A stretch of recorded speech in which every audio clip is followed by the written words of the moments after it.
እሳትንም ሆነ ጀነት የማይገቡ ሰዎች እነዚህ ሰዎች ለምን እንዲህ ይሆናሉ የሚለውንና እነማን ናቸው የሚለውን እንመለከታለን። እስልምና በልዩ ልዩ አስደናቂ ተአምራት የተሞላ ሃይማኖት ነው። የእነዚህን ሰዎች ሁኔታ የተከበረው የአላህ ቃል የሆነው ቁርአን አብራርቶልናል። በዚህ ቪዲዮ ላይ ጀነትንም እሳትንም ስለማይገቡ ሰዎች ሁኔታ እንመለከታለን። አላህ ሱብሓነሁ ወተዓላ በተከበረው ቁርአኑ በሱረቱል አዕራፍ የእነዚህን ሰዎች ሁኔታ ነግሮናል። እስኪ አብረን እንመልከተው። ከመጀመራችን በፊት ግን ሰብስክራይብ ካላደረጉ ያድርጉን። ቪዲዮ ከተመቻችሁ ላይክ፣ ሼርም ማድረጉን አይዘንጉ። በመጀመሪያ እነዚህ ሰዎች ስማቸው አህሊል አዕራፍ ወይንም የአዕራፍ ሰዎች ይባላሉ።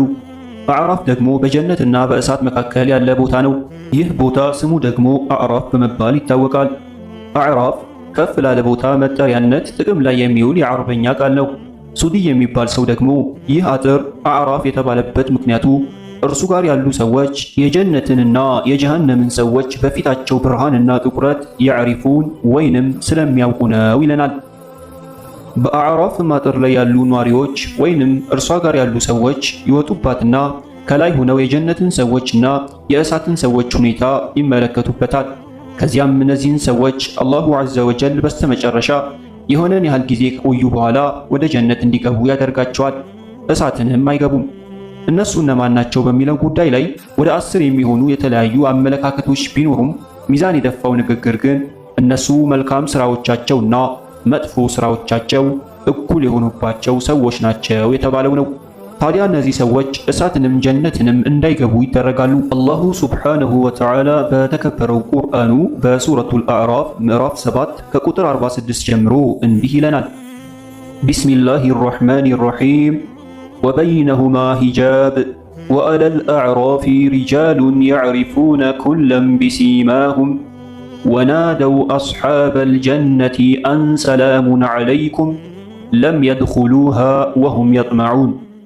በመካከላቸውም ግርዶሽ አለ። በአዕራፍም ላይ ሁሉንም በምልክታቸው የሚያውቁ ሰዎች አሉ። የገነትንም ሰዎች ሰላም ለእናንተ ይሁን በማለት ይጠራሉ። እነርሱም የአዕራፍ ሰዎች የሚከጅሉ ሲሆኑ ገና ጀነትን አልገቧትም። ወኢዛ ሱሪፈት አብሳሩሁም ቲልቃአ አስሓቢ ናሪ ቃሉ ረበና ላ ተጅዐልና መዐል ቀውሚ ዛሊሚን።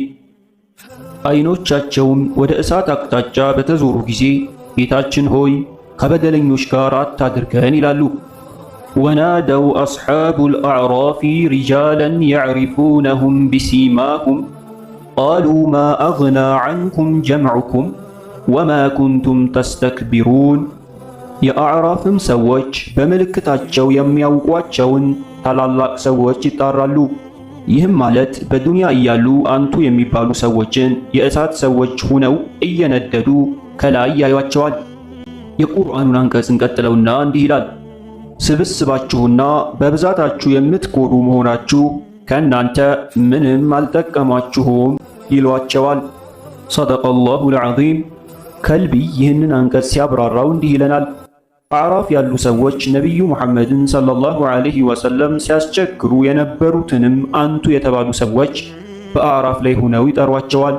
ያ ወሊድ ኢብኑ ሙጊራ ወያ አባ ጀህልን ኢብኑ ሂሻም እከሌ እከሌ እያሉ ይጠሯቸዋል።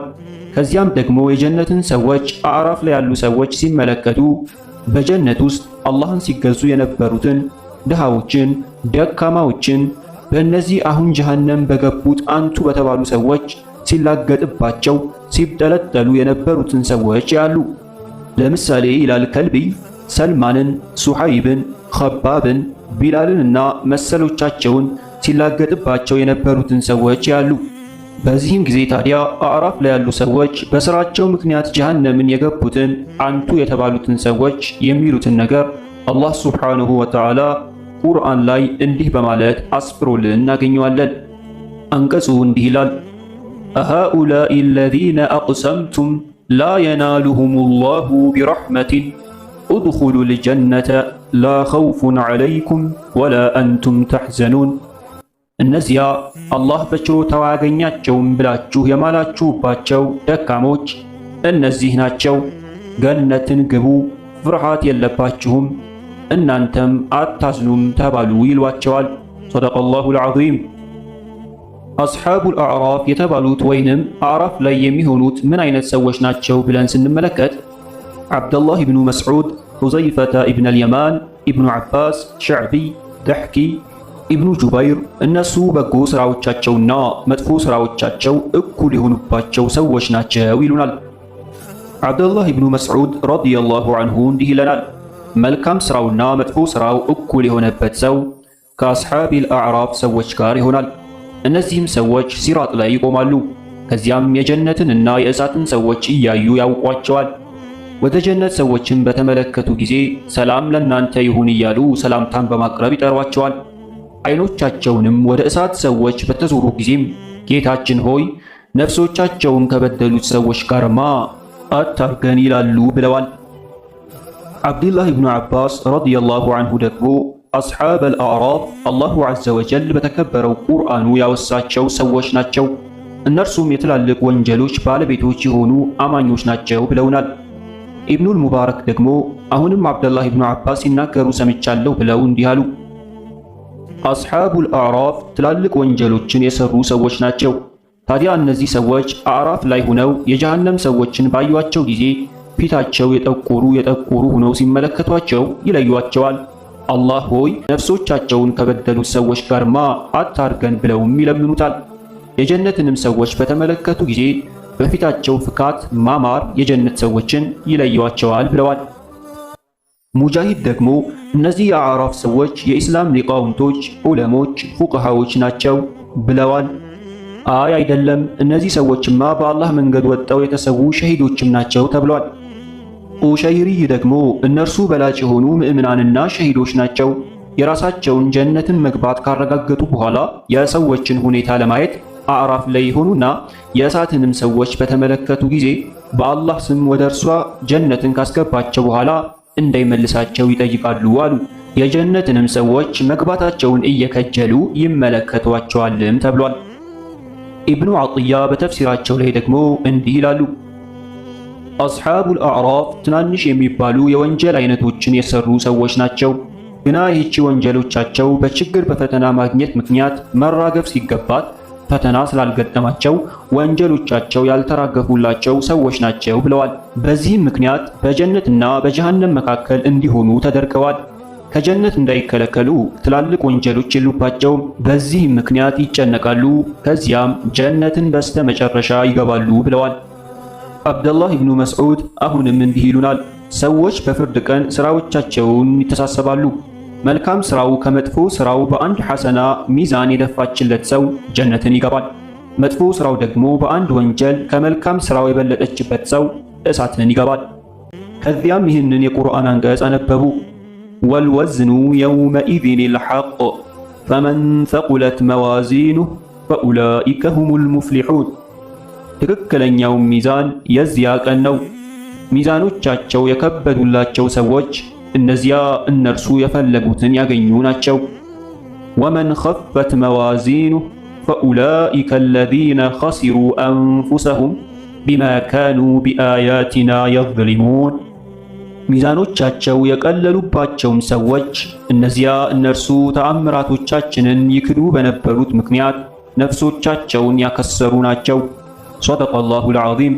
ከዚያም ኢብኑ መስዑድ ቀጠሉና መልካም ሥራውና መጥፎ ሥራው እኩል የሆነበት ሰው ከአዕራፍ ሰዎች ይሆናል። እነዚህ ሰዎች ሲራጥ ላይ ይቆሙና የጀነትንም የጀሃነምንም ሰዎች ይመለከታሉ። ወደ ጀነት ሰዎችን ባዩ ጊዜ ሰላምታን ያቀርባሉ።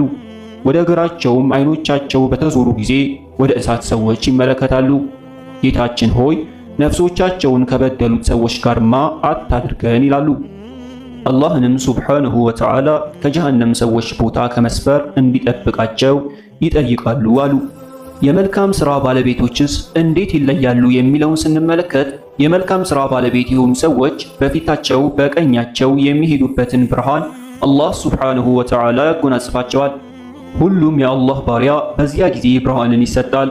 ከዚያም ወደ ሲራጥ ከመጡ በኋላ አላህ የሁሉንም ሙናፊቅና ሙናፊቃ ወይንም በእምነታቸው ሲያስመስሉ የነበሩትን የወንዶችና የሴቶችን አስመሳዮች ብርሃን አላህ ሱብሓነሁ ወተዓላ ያጠፋባቸዋል። በእምነታቸው ሲያስመስሉ የነበሩ ሰዎች የገጠማቸውን ችግር የጀነት ሰዎች ሲመለከቱ ረበና አትሚም ለና ኑረና፣ ያ አላህ ለእኛ ብርሃናችንን ሙላልን ብለው ይጠይቃሉ ይላል። የአስሓቡል አዕራፍ መጨረሻቸውስ ምንድነው የሚሆነው የሚለውን እንመልከት። አስሓቡል አዕራፍ አላህ ብርሃንን ለአማኞች ሲሰጥ የተሰጣቸው ብርሃን ከነሱ ላይ አይወገድባቸውም። አላሁ ዐዘ ወጀል በቁርአኑ ላይ እንዲህ ይላል፣ ለም የድኹሉሃ ወሁም የጥመዑን፣ እነርሱም የአዕራፍ ሰዎች የሚከጅሉ ሲሆኑ ገና አልገቧትም ይላል። እጆቻቸው ላይ ያለው ብርሃን ተስፋን ይሰጣቸዋል። ከዚያም ጀነትን ይገባሉ። በስተ መጨረሻ አካባቢም ጀነትን ከሚገቡ ወገኖች ይሆናሉ። ደከም ባለ ዘገባ ደግሞ የአዕራፍ ሰዎች መላኢካዎች ናቸው ተብሏል። እነዚህ መላእኮች የጀነትን ሰዎች ሲያዩ ይወዷቸዋል፣ የጀሃነምንም ሰዎች ሲያዩ ደግሞ ይጠሏቸዋል ተብሏል። ይህ አባባል በሁለት ምክንያት ውድቅ ይሆናል። አንደኛው አላሁ ሱብሓነሁ ወተዓላ በቁርአኑ ላይ እንዲህ ይለናል፣ በመካከላቸውም ግርዶሽ አለ፣ በአዕራፍም ላይ ሁሉንም በምልክታቸው የሚያውቁ ሰዎች አሉ። ሰደቀላሁል ዐዚም። ሰዎች ደግሞ እንደሚታወቀው ወንድና ሴት ተብለው የሚገለጹበት ጾታ አላቸው። መላኢካዎች ግን ጾታ የላቸውም። ሁለተኛው ምክንያት ደግሞ አላህ ስለ አዕራፍ ሰዎች በተከበረው ቁርአኑ ሲናገር እንዲህ ይላል፣ የሚከጅሉ ሲሆኑ ገና አልገቧትም ብሏል። መላኢካዎች ደግሞ እንደሚታወቀው ከጀነት የተከለከሉ አይደሉም። وهذا والله تعالى أعلى وأعلم وبالله التوفيق والسلام عليكم ورحمة الله وبركاته.